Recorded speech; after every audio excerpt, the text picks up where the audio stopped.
इस कार्यक्रम के प्रसारण पुण्यार्चक हैं श्री राजेंद्र प्रसाद जैन, श्रीमती ममता जैन, श्री प्रशांत जैन, श्रीमती दिव्या जैन, पारस जैन, श्री भरत जैन, श्रीमती सौम्या जैन एवं समस्त परिवार मुंबई। प्रातःकालीन वेला में हे और उपादेय तत्व को लेकर के कुछ भाव आपके सामने रखे थे, किंतु थोड़ा सा उसी विषय को आगे बढ़ाते हुए आपके सामने ये कहना चाहूँगा कि संसार में जीव अनंतानंत हैं और उन सब में संवेदनशीलता है। जानने की, देखने की और संवेदन करने की क्षमता यदि कोई पदार्थ में है तो वह जीव पदार्थ है। संवेदन अलग वस्तु, किंतु हेयोपादेय तत्व का जो परिज्ञान है वह किसको हो सकता है? प्रत्येक जीव के अंदर वह योग्यता संभव नहीं। और ख़ास तौर से एकेंद्रीय से लेकर के असंगी पंचेंद्रिय तक जो जीव हैं वे अपने अपने कर्मों के अनुरूप उसका फल भोगते हैं। सुख दुख का संवेदन उन्हें होता है किंतु संसार से ऊपर उठने के लिए जो ज्ञान अपेक्षित है वो उनके अंदर नहीं है। किसके अंदर है? जिसके पास मन है। मन के माध्यम से ही छोड़ने योग्य क्या है, ग्रहण करने योग्य क्या है, क्या कर्तव्य है, क्या अकर्तव्य है, ये सारा का सारा विषय मन के माध्यम से ही हासिल होता है। और दूसरी बात यह है कि कर्म सिद्धांत के अनुरूप आपके सामने विचार रखा जा रहा है कि अतीत अनंत काल में मन के साथ संसारी प्राणी ने जीवन जिया है, लेकिन मन होना और नहीं मौन होना सब एक सा लग रहा है। ऐसा क्यों है? मन मिलने के उपरांत कम से कम भेद विज्ञान होना चाहिए था, किंतु वह नहीं हुआ है। ऐसा क्यों होता है? इसके पीछे यही है, किसी ने पूछा कि महाराज वीर्यांतराय कर्म का क्षोभशम कैसा हो? वीर का अर्थ शक्ति हुआ करती है, उसका क्षोभशम कैसा होगा? तो हमने उनको ये उत्तर दिया था, जिन्होंने उपलब्ध शक्ति का सदुपयोग किया है उसको उस शक्ति का लाभ होगा। और उपलब्ध जो शक्ति है, मनोबल, वचन बल और काय बल, 3 प्रकार की शक्ति बल है। उन बलों का जो दुरुपयोग करता है उसको कभी भी बल मिल नहीं सकता। और गुरुदेव ने ये कहा था, बहुत महत्वपूर्ण बात उन्होंने रखी थी कि सबसे यदि कोई बड़ा अपराध है तो प्रज्ञा का अपराध माना जाता है। प्रज्ञापराध के माध्यम से संसारी प्राणी का पतन हुआ करता है। और मन का जो दुरुपयोग करता है उसको कभी भी भव भव में चले जाए उसको मन नहीं मिलेगा। एक संगी है, पंचेंद्रिय है, वह मनुष्य भी हो सकता है, होता है। और यदि वह उस मन का दुरुपयोग कर लिया तो उसको कब तक मन नहीं मिलेगा?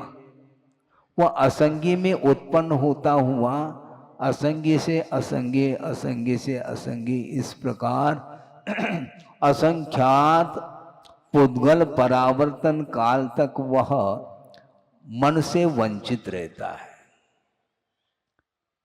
पढ़ो थोड़ा सा, ये पुद्गल परावर्तन क्या है हमें मालूम नहीं, कोई बाधा नहीं। बहुत दीर्घ काल जिसको बोलते हैं वह मन से रहित रहता है, सोच विचार करने की क्षमता उसके अंदर नहीं आती है। और आपके पास माइंड है क्या नहीं? माइंड है और माइंडेड भी हैं आप, हैं? थोड़ा सा अंतर आता है। माइंड अर्थात एक सामान्य व्यक्ति है जो विशेष, जिसका एजुकेशन नहीं है किंतु हाई एजुकेशन जिसको बोलते हैं, अनेक प्रकार के उपाधियों को प्राप्त कर लेता है, पदों को प्राप्त कर लेता है, उसका वह माइंडेड माना जाता है। तार्किक क्षमता आ जाती है, विचार करने की क्षमता उसके अंदर आती है। इसके बाद भी उस ज्ञान का उपयोग परमार्थ क्षेत्र में नहीं कर पाता है। संसार में, सांसारिक क्षेत्र में अर्थात लौकिक क्षेत्र में जो ज्ञान विकास को प्राप्त हो रहा है, किंतु आगम के अनुरूप उस ज्ञान को सम्यक ज्ञान की कोटि में नहीं रखा गया। जिस ज्ञान के माध्यम से परमार्थ का बोध हो वही सम्यक ज्ञान माना जाता है। जिस ज्ञान के माध्यम से संसार का विकास हो रहा है विनाश के स्थान पर, तो वह सम्यक ज्ञान कैसा हो सकता है? बड़े बड़े यूनिवर्सिटी हैं, कॉलेज हैं, स्कूल हैं, उसमें जाकर के अध्ययन करता है छात्र, किंतु इसके उपरांत भी परमार्थ संबंधी वह ज्ञान रख नहीं पाता है। तो वस्तुतः सुबह भी बात रखी थी, जो आस्था के साथ ज्ञान अल्प मात्रा में भी क्यों न हो, वह अपने आप में उस केवल ज्ञान को प्राप्त कराने में वह सामर्थ्य रखता है। हमें अल्प और ज़्यादा से कोई विकल्प नहीं है, किंतु सम्यक ज्ञान की आवश्यकता है। और सम्यक ज्ञान तभी होगा जब आस्था जागृत होगी। तो आस्था को जागृत रखो और पुरुषार्थ के माध्यम से सम्यक की उत्पत्ति भी कर लेता है। फिर बाद में पता नहीं वह करंट कहाँ चली जाती है? श्रद्धान हो गया और अंतर्मूर्त रहानी और वह श्रद्धान गायब हो सकता है। वर्तमान में क्षयिक सम्यक तो है नहीं, इसलिए बहुत रिस्क है। निरंतर अलर्ट रहने की आवश्यकता है, कभी भी वह लाइट फ्यूज हो सकता है। सम्यक्त का लाभ होने के उपरांत भी यदि विषयों के प्रति अत्यासक्ति का भाव जागृत होता है तो निश्चित रूप से उसका सम्यक दर्शन समाप्त हो सकता है। उसको सुरक्षित रखना है? आप धन को तो सुरक्षित रखते हो, तिजोरे में बंद है, और ताला कौन सा लगाया? अलीगढ़ का। अलीगढ़ कंपनी का जो ताला है वो बहुत फेमस है वो, और तिजोरी में धन संपदा है और ताला लगा दी उसको। और उसको कहाँ रखा है? दालान में नहीं, भीतर, और स्वयं दालान में सो रहा है। सोचो, विचार करो, रक्षा किसकी हो रही है? भौतिक संपदा की रक्षा के पीछे तो वह रात दिन एक कर रहा है। स्वयं को नींद नहीं आ रही है और संपदा को नींद आ रही है। वह जड़ है, उसकी सुरक्षा की बात करते हो, उसकी क्या सुरक्षा करना?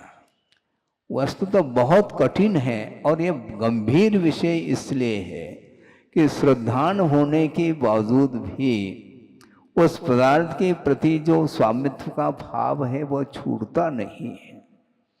एक प्रसंग आपके सामने रख रहा हूँ, गुरुदेव ने ही सामने रखा था, और ये प्रसंग आचार्य ज्ञान सागर जी के समय का है।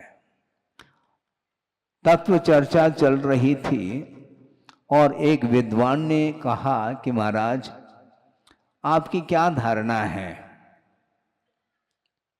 तो पूछा तो ज्ञान सागर महाराज जी ने कहा, किस विषय में धारणा? महाराज स्वामित्व के विषय में आपकी धारणा क्या है? स्वामित्व के विषय में आपकी धारणा क्या है? तो पहले आचार्य महाराज ने ये कहा कि आप विद्वान हो, पहले आप अपनी धारणा रखो तो मैं बता दूंगा। महाराज मेरी धारणा तो ये है कि सम्यक दृष्टि के अंदर स्वामित्व भाव का अभाव देखने में आता है, ऐसा हमारा व्यक्तिगत विचार है, हमारी धारणा है। तो उन्होंने कहा अच्छी बात है, अब सुनो अब आगम से। सम्यक दृष्टि कितने प्रकार के होते हैं? एक सराग सम्यक दृष्टि होता है, जो असंयम अवस्था में रहता है वह सराग सम्यक दृष्टि, और एक वीतराग दशा में भी सम्यक दर्शन रहता है।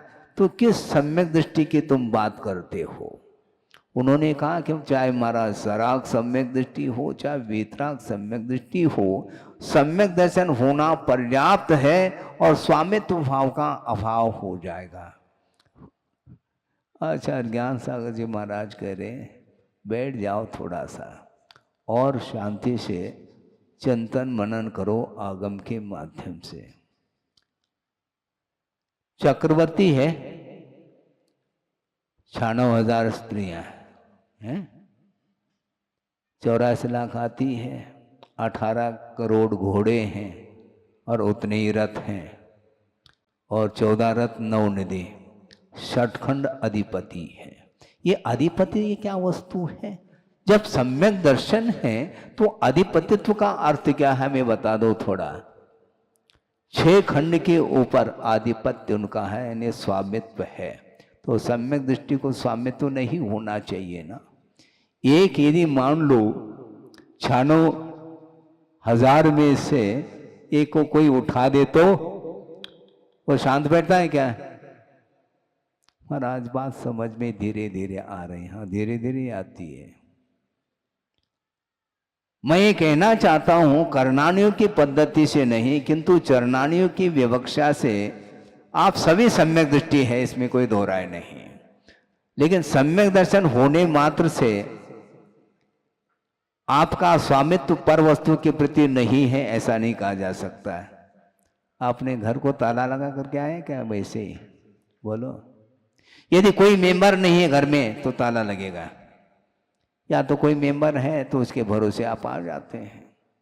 इसे स्पष्ट है, आप रात के 12 बजे भी जाओ तो अपने घर में ही आप प्रवेश करेंगे, इसी को बोलते हैं स्वामित्व भाव। भूल करके भी अड़ोस पड़ोस व्यक्ति के घर में आपका प्रवेश नहीं हो सकता। आप जानते हैं कि ये मेरा घर नहीं, ये पराया है। ये क्या वस्तु है? यदि स्वामित्व भाव नहीं, भोक्तृत्व भाव नहीं, कर्तृत्व भाव नहीं है, तो ऐसी स्थिति में पर वस्तु के प्रति जो अटैचमेंट है ये नहीं होना चाहिए, किंतु होता है। इससे स्पष्ट है सराग सम्यक दृष्टि जो होता है वह राग सहित उसका सम्यक दर्शन माना जाता है। सम्यक दर्शन के जो प्रतिपक्षी कर्म हैं उनका तो क्षय क्षोभम उपशम हुआ है, इसमें कोई दो राय नहीं है। इसके बावजूद भी जो चारित्र को घात करने वाले जो कर्म हैं, चारित्र मोनि संबंधी कर्म, उसका उदय चलता है। तो जब तक उसका उदय चलेगा तो वह असंयम का अनुभव करता है। अप्रत्याख्यानावरणी प्रत्याख्यानावरणी इसका उदय चलता है जब तक, तब तक वह संयम का अनुभव नहीं कर सकता। तो ऐसी स्थिति में पर वस्तु के प्रति अपनत्व का भाव समाप्त नहीं होता है, और जब तक पर वस्तु के प्रति आकर्षण बना हुआ है तब तक ये पक्षपात के भाव भी उसके अंदर आता ही है। बहुत अच्छा प्रसंग सुनाया था आचार्य महाराज ने, आपके सामने रख रहा हूं। पंगत बैठी है, पंगत समझ गए आप? भोजन के लिए। और किसके लिए पंगत? पंगत बैठी है और परोसा जा रहा है। कौन परोस रहा है? एक महिला परोस रही है। क्या परोस रही है? घी है। और परोसते परोसते परोसते चली जा रही है। काय से परोस रही है? चम्मच से। और ज्यों ही पति को देख लिया तो चम्मच से नहीं, सीधा ही शांति धारा। ये क्यों? इसी को बोलते हैं अपनत्व। ये पक्षपात क्यों होता है? ये स्वाभाविक रूप से हो रहा है। जिसके प्रति अटैचमेंट है, उसके प्रति लगाव सामान्य व्यक्ति की अपेक्षा से लगाव उसके प्रति ज्यादा रहता है। इसी को बोलते हैं स्वामित्व भाव। उसके बिना संभव नहीं है ये बिल्कुल कोई भी व्यक्ति हो, सम्यक दृष्टि हो, कोई भी दृष्टि वाला हो, यदि असंयमी है, रागी है, तो निश्चित रूप से वह अपना और पराया ये भेद वह डालता है। जबकि आत्म तत्व को छोड़ करके जितने भी पदार्थ हैं चेतना चेतनात्मक, वो सारे सारे पदार्थ अपने से भिन्न हैं। इस प्रकार चिंतन मनन करने वाला वीतराग भाव के साथ जो करता है, वह कभी भी इन बाहरी पदार्थों से आकर्षित नहीं होता है, न होना चाहिए। क्योंकि गर्भ कल्याणक आप मनाने के लिए बैठे हैं। गर्भ में आने वाला जीव कौन है, उसकी चर्चा आगम में भी की है। अभी उत्पन्न नहीं हुआ, जन्म नहीं हुआ, इसके उपरांत भी उसके अंदर जो क्षमता है वो अद्भुत क्षमता है, वह शक्ति विद्यमान है, किंतु उसी भव में वह उद्घाटित होगी। हम और आपके अंदर भी प्रभुत्व शक्ति विद्यमान है, छिपी हुई है, किंतु उसका अभी तक उद्घाटन अभिव्यक्ति नहीं हो पाई। उसको व्यक्त करना है। आत्म तत्व की ओर दृष्टि जाती ही नहीं, और जब तक आत्म तत्व की ओर दृष्टि नहीं जाएगी तब तक वह हर्ष और विषाद का अनुभव करता रहता है। और हर्ष और विषाद के लिए कारण कौन है? पंचेंद्र के विषय ही कारण है। इसलिए संसार में रह रहे हैं, किंतु जगत रहो ऐसा कहा। जगत में रहो किंतु जगत रहो, यानी जागृत रहो ये कहा है। यदि जागृत नहीं रहेंगे तो निश्चित रूप से डूबते चले जाएंगे। डूबना नहीं है, डुबकी लगाना है। गुरुदेव ने लिखा है ना काव्य, डूबो मत लगाओ डुबकी। इसका अर्थ क्या होता है महाराज? आप कह सकते हैं अनंत काल से डूब रहा है, अभी भी डूबने का अर्थ ज्ञात नहीं है क्या? जो भारी होता है वो डूबता है, और जो हल्का होता है वो डूबता नहीं, वह ऊपर आ जाता है। लगता है ये डूब गया है, किंतु वह डुबकी लगाया है, पुनः ऊपर आएगा। इसी को बोलते हैं पर वस्तु को देखते हुए भी, जानते हुए भी उससे प्रभावित नहीं होने रूप जो वृत्ति है, वही डुबकी मानी जाती है। एक विषय विषय संबंध होता है और एक ज्ञेय ज्ञायक संबंध होता है। ये ज्ञेय ज्ञायक संबंध क्या महाराज? बाद में हम बताएंगे, पहले विषय विषय संबंध तो देख लो क्या होता है। विषय और विषय 5 इंद्रियों के विषय हैं। उस ओर जब उपयोग जाता है तो वह विषयी माना जाता है। विषय को ग्रहण करने वाला जो आत्मा है वह विषयी है, और अपने अपने इंद्रियों के जो विषय हैं वे विषय पदार्थ माने जाते हैं। इसलिए पंचेंद्रिय के जो विषय हैं उस विषयों की ओर जब दृष्टि जाती है उसी का नाम वैश्विक दृष्टि है। और जब पदार्थ की ओर दृष्टि जाती है मात्र जानना है। ज्ञेय का अर्थ क्या होता है? विषय नहीं। ज्ञेय का अर्थ विषय नहीं, किंतु वह ज्ञान का विषय बनता है मात्र। जैसा पदार्थ का स्वरूप स्वभाव है उसको उसी रूप में जानना, ये ज्ञेय ज्ञायक संबंध माना जाता है। और ये ज्ञेय ज्ञायक संबंध असंयम अवस्था में न भूतो न भविष्यति। ज्ञान तो है उसको, पदार्थ का स्वरूप का परिज्ञान तो हो चुका है, श्रद्धान भी है उसके पास। इसके उपरांत भी पदार्थ को जानते समय वह पदार्थ का जैसा स्वरूप है वैसा वह जान नहीं पाता, किंतु ग्रहण का भाव रखता है। ये राग और द्वेष जो उत्पन्न हो रहे हैं, इसी का नाम संसार है।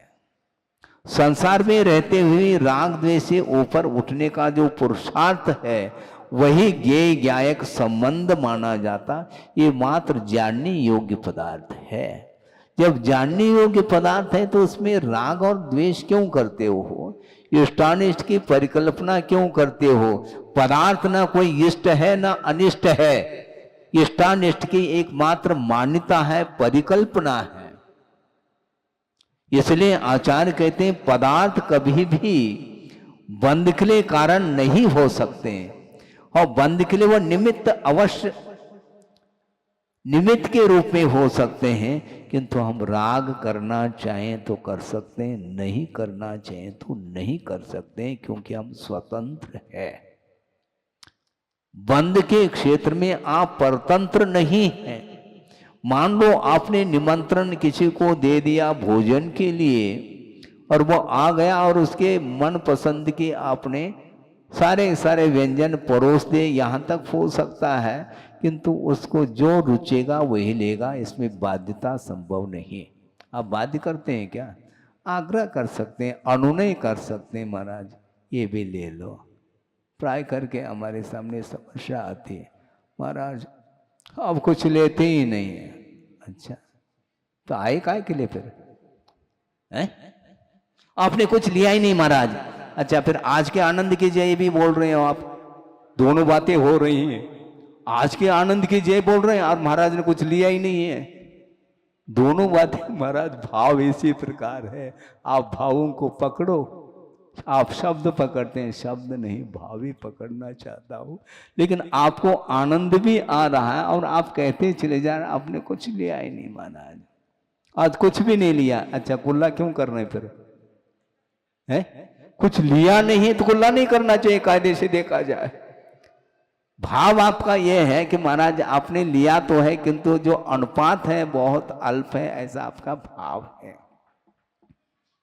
सब कुछ खिलाना चाहते हैं, ये होना चाहिए, दाता का ये लक्षण है। अलौल्य गुण होता है, लेकिन पात्र का भी लक्षण होता है अलौल्य गुण।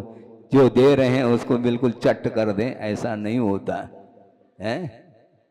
बिल्कुल ले तप बढ़ावन कहा, तप की वृद्धि जिसके माध्यम से हो उतना ही वह लेकर के आता है। थोवम जी में ऐसा, थोड़ा खाओ ऐसा कहा है, भरपूर नहीं, थोड़ा खाओ और साधना भरपूर करो ऐसा कहा है।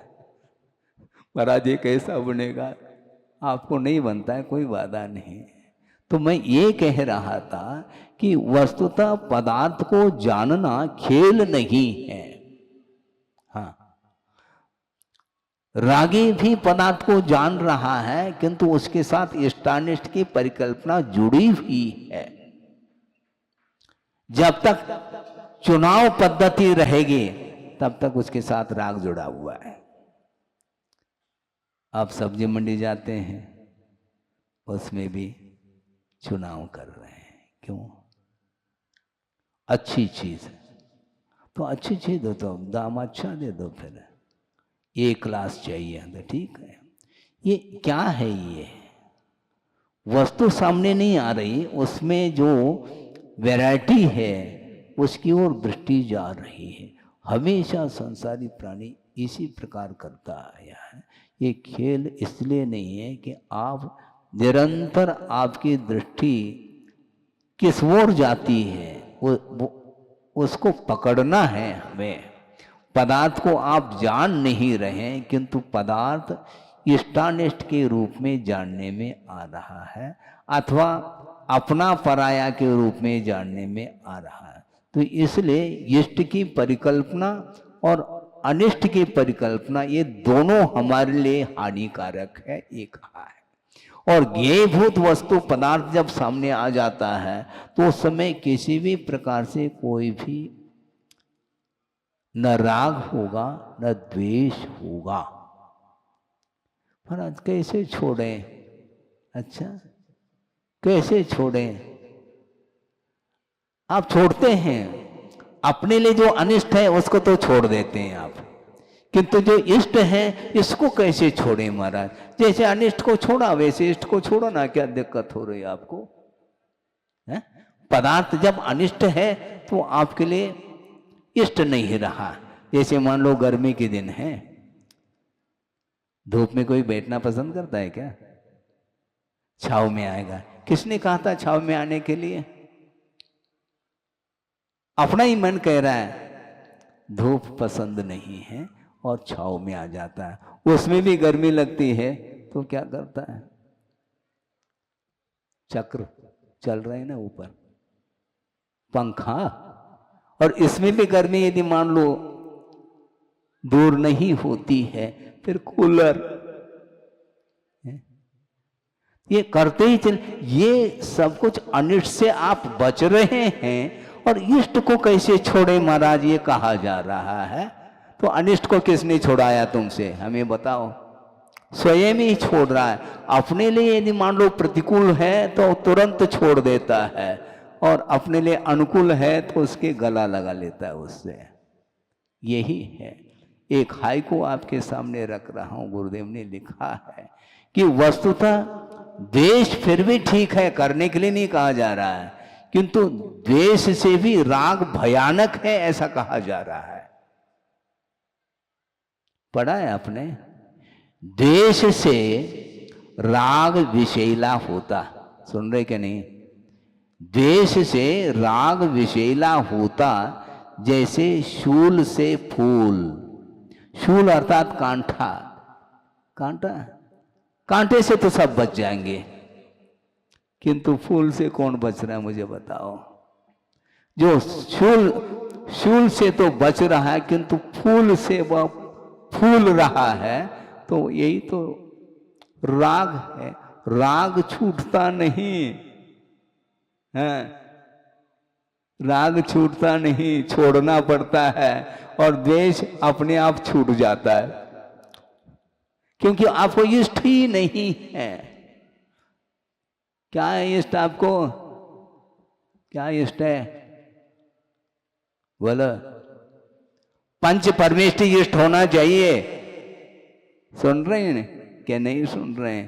पंच परमेष्टि इष्ट होना चाहिए, उसी को परमेष्टि कहा। जो परम पद में ठहरते हैं उसका नाम परमेष्टि है। परमे पदे तिष्ठति इति परमेष्टि।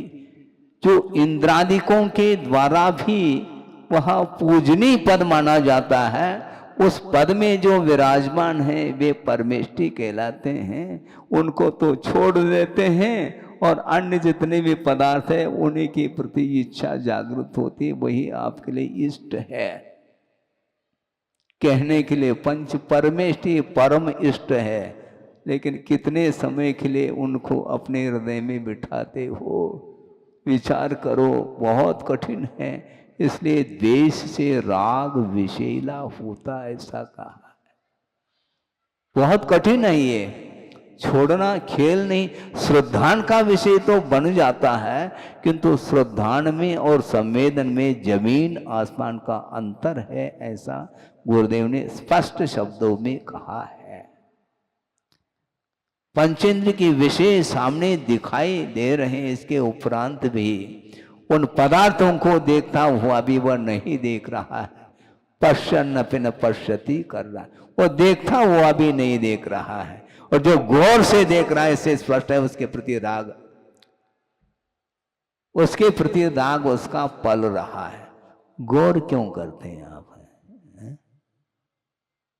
क्योंकि वो बहुत ही अच्छा लग रहा है, सुंदर लग रहा है, रूप लावण्य है, अच्छा, इसलिए उसको बार बार देखने का प्रयास करता है। यही विषय संबंध माना जाता। 5 इंद्रियों की विषय है, उसमें वह संसारी प्राणी हर्ष विषाद करता हुआ कर्म का बंद करता है और भगवान के सामने हाथ जोड़ता है, हे भगवान संसार से उठाओ। अच्छा, बिठाया किसने? संसार में बिठाया किसने? तुम उठाओ कहते हो, है? किसने बिठाया संसार में? स्वयं ही संसार का निर्माता है। स्वयं हर्ष विषाद आदि के माध्यम से कर्म का बंध करता है और विभिन्न गतियों में जाकर के उसका फल फूटता है और भोगना ही पड़ेगा। इसलिए कर्म बंध से जो मुक्त होना चाहता है उसकी दशा ही अलग है, वह संयमी होता है, उसके अंदर राग क्षण मात्र के लिए भी नहीं आ सकता। यदि राग आता भी है तो धर्मानुराग आ सकता है, विषयानुराग के लिए स्थान ही नहीं वहां पर। विषय के प्रति अनुराग क्यों? धर्म के प्रति अनुराग रखो ना। धर्म के प्रति अनुराग रखो आप कह रहे हैं, उसमें मिल क्या रहा है आपको? सब कुछ तो छोड़ दिया है। एक बार भोजन कर रहे हैं, वो भी मिल जाए तो भोजन कर लेते हैं, जितना जैसा मिलता है वैसा करते हैं। आपको कौन सा सुख उत्पन्न हो रहा है, ये ध्यान रखो। मोक्ष मार्ग में सुख है क्या नहीं? मोक्ष मार्ग में सुख है क्या नहीं? क्योंकि मोक्ष मार्ग में मुक्ति का सुख तो नहीं है। मंजिल में जो सुख मिलता है, जो कि वह विषयातीत सुख माना जाता है, आत्मिक सुख माना जाता, वह तो मोक्ष मार्ग में तो है नहीं। क्योंकि मार्ग है, मार्ग मंजिल थोड़ी कहलाया है। तो ऐसी स्थिति में मोक्ष सुख तो है नहीं और सांसारिक सुख आपके पास है नहीं, तो आपके पास कौन सा सुख है? दोनों प्रकार के सुख से आप वंचित हैं महाराज, ऐसा आप कह सकते हैं, बिल्कुल ठीक है। किंतु आस्थागत जो सुख है वह अद्भुत सुख माना जाता है। विश्वास जन्य जो सुख होता है वही सुख मोक्ष को दिलाने वाला माना जाता है। इसलिए सम्यक को सुदृढ़ बनाने का पुरुषार्थ करना चाहिए। और आप लोगों के लिए मार्ग प्रशस्त करने वाले कौन आ रहे हैं गर्भ में? वृषभनाथ का जीव गर्भ में आने वाला है और जब उसका जन्म होगा उसके उपरांत निरंतर उसमें विकास होगा। आगे जब दीक्षित होंगे, केवल ज्ञान आदि प्राप्त होगा, तो उस समय वो मोक्ष मार्ग के नेता माने जाते हैं। इसलिए श्रद्धान अलग वस्तु और संवेदन अलग वस्तु, ऐसा गुरुदेव ने बहुत कई बार कहा। उन्होंने श्रद्धान में ज्ञान में समीचीनता नहीं है ऐसा नहीं, सम्यक दर्शन के साथ जो ज्ञान रहता है वह सम्यक ज्ञान ही माना जाता है। किंतु राग का अभाव जब होता है उस समय वह वीत राग विज्ञान माना जाता है। तीन भुवन में सार क्या? वीत राग विज्ञानता, मात्र विज्ञानता नहीं कहा, वीत राग विज्ञानता कहा है। इसको भूलना नहीं चाहिए। वह तीन भुवन में, तीन लोक में वह सारभूत वस्तु है। और वीत राग विज्ञान यदि अपने जीवन में आ जाए, ये चमक दमक सब समाप्त हो जाएगा। क्योंकि इष्ट और अनिष्ट से वो ऊपर उठे हुए साधक माने जाते हैं। अनादिकालीन जो विषय जन्य संस्कार है उसको समाप्त करने के लिए पुरुषार्थ किया जाता है। आत्म पुरुषार्थ बहुत कठिन होता है, जिसको मोक्ष पुरुषार्थ बोलते हैं। बाकी सारे पुरुषार्थ तो कई बार किए हैं, किंतु मोक्ष पुरुषार्थ संसारी प्राणी ने नहीं किया है। इसलिए पल पल कदम कदम पर वह हर्ष और विश्वास का अनुभव करता है। समान वृत्ति होना, साम्य भाव होना बहुत कठिन होता है। सम्यक दर्शन क्षायिक भी बना रह सकता है, किंतु असंयमी की भूमिका में उसका सम्यक दर्शन काम नहीं करता। क्या करता है वो?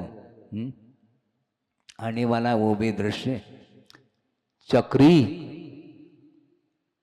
भरत चक्रवर्ती और अपने अनुज के ऊपर, बाहुबली के ऊपर चक्र चला रहा है।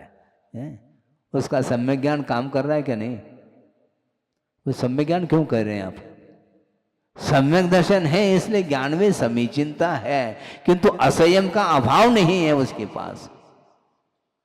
इसीलिए श्रद्धान मात्र है, इसलिए श्रद्धान अलग वस्तु, किंतु संवेदन जो होता है वर्तमान में जो पदार्थ जिस रूप में परिणमन करता है उसी का संवेदन होता है, उसे अन्य रूप से संवेदन कर ही नहीं सकता।